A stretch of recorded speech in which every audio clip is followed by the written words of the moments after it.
안녕하세요. 디어베어 영유아 수면교육 대표 김효리입니다. 오늘은 생후 6주 이전 그리고 이후 수면교육 방법과 어떤 식으로 환경 조성을 해줘야 되는지에 대해서 알려드리려고 합니다. 생후 6주 이전의 아이는 하루 일주기 리듬이 발달되어 있지 않아 낮과 밤을 구분하기가 어렵습니다. 엄마 뱃속에서 나오고 6주 동안은 낮에는 밝게 밤에는 어둡게 재우는 것이 아이가 낮과 밤을 구분하는 데 있어서 도움이 됩니다. 생후 6주가 지나게 되면 아이는 낮과 밤을 구분할 수 있게 됩니다. 이때부터는 낮, 밤 모두 안막이 되어 있는 방에서 재워주셔야 하고 노는 공간과 자는 공간은 분리되어야 하며 아이는 항상 똑같은 공간에서 자야 합니다. 또한 전자기기에서 나오는 자그마한 빛에도 멜라토닌이 억제되어 아이가 수면을 취하기 어려워질 수 있어 아이가 자는 곳에는 최대한 빛을 차단해주는 것이 좋습니다. 다음은 수면 환경 예시에 대해서 보여드리겠습니다. 생후 6주 이후에 아이가 자는 방의 모습입니다. 안전을 위해 아이를 관찰할 수 있는 홈캠과 침대에는 높은 가드가 필요하고 온습도계도 준비해 주셔야 합니다. 그리고 낮, 밤 모두 완전 안막을 해주셔야 합니다. 다음은 생후 6주 이후에 아이를 재우는 방법에 대해서 알아볼 건데요. 아이의 졸린 신호를 파악할 수 있다면 정말 좋습니다. 약간 졸린 경우에는 멍을 때리거나 불규칙적으로 팔을 그리고 다리를 휘젓습니다.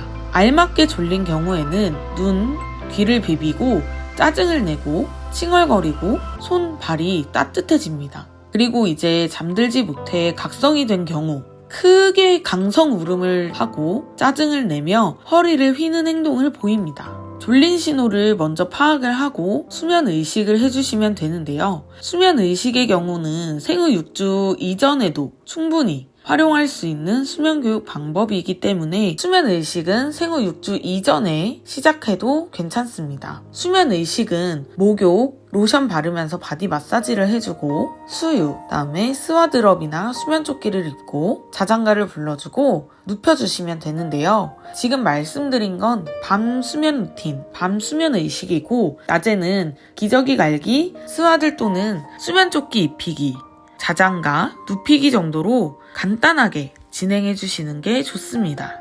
아이를 재우기 위해서는 필요한 아이템들이 있습니다. 첫 번째, 스와드럽. 스와드를 왜 입혀야 할까요? 생후 3에서 6개월 이전의 신생아들은 모로반사로 인해 자다가도 깜짝 놀라 울거나 잠에서 의도치 않게 깨게 됩니다. 그래서 모로반사를 방지해주는 스와드를 꼭 입혀주시는 게 아이의 숙면을 위해서도 좋습니다. 속삭에도 많이 사용을 하지만 속삭이의 경우 천이 풀리면서 아이의 얼굴을 덮을 수 있기 때문에 스와들로 대체해서 입혀주시는 게 가장 좋습니다. 모로반사는 생후 3개월 이후부터 점점 소실되게 되고 생후 6개월쯤에는 거의 없어지게 되는데요. 아이가 뒤집기 같은 행동 발달을 보이는 경우 혹은 뒤집기를 시작한 경우 스와드럽은 졸업해주시는 게 좋습니다.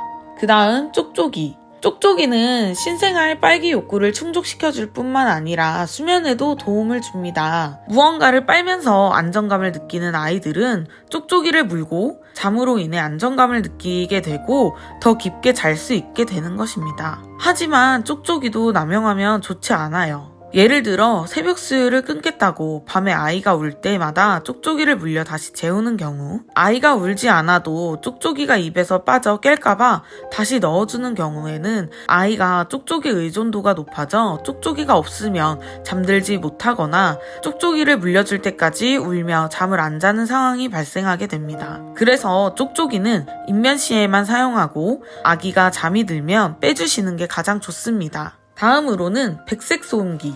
백색 소음은 아이들이 엄마 자궁에서 듣던 소리와 유사합니다. 그러다 보니 아이를 진정시키는 데에도 도움이 되고 생활소음 차단의 역할도 있습니다. 1에서 2m 이상 거리에서 50dB 정도로 틀어주시면 되는데요. 낮잠, 밤잠 시에도 소리를 줄여 계속 틀어두셔도 괜찮습니다.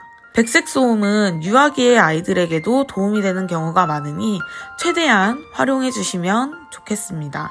이제 눕혀서 재우는 방법을 알려드릴 건데요. 생후 6주 이후부터는 눕혀 재우기 교육이 가능합니다. 쉬닥법, 쉬다법이란 아이를 눕혀두고 아이의 가슴을 토닥이며 쉬 소리를 내어 재우는 기법입니다. 아이가 잠들 때까지 토닥여주며 쉬 소리를 내주고 아이가 잠이 들면 멈춥니다. 토닥임도 자명관이며 언젠가는 끊어야 합니다. 이 기법 사용 시 엄마가 계속 입으로 쉬 소리를 내줄 수 없기 때문에 백색 소음기를 활용하시는 것을 추천드립니다.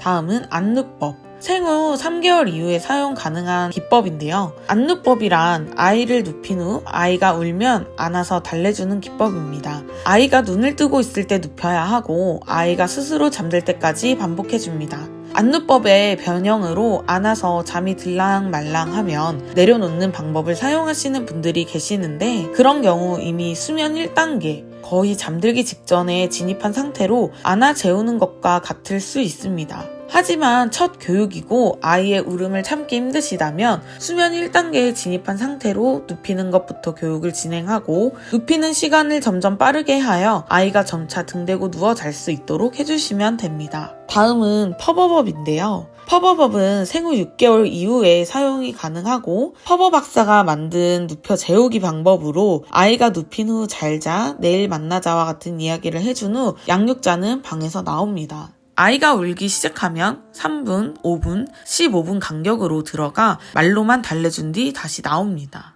생후 6개월 이상의 아이들은 양육자를 보면 오히려 자극을 받고 더 심하게 우는 경우가 있어 최대한 오래 기다려주는 것이 좋지만, 울음을 견디기 힘들다면 점차 시간을 늘려가며 스스로 잠들 때까지 반복합니다.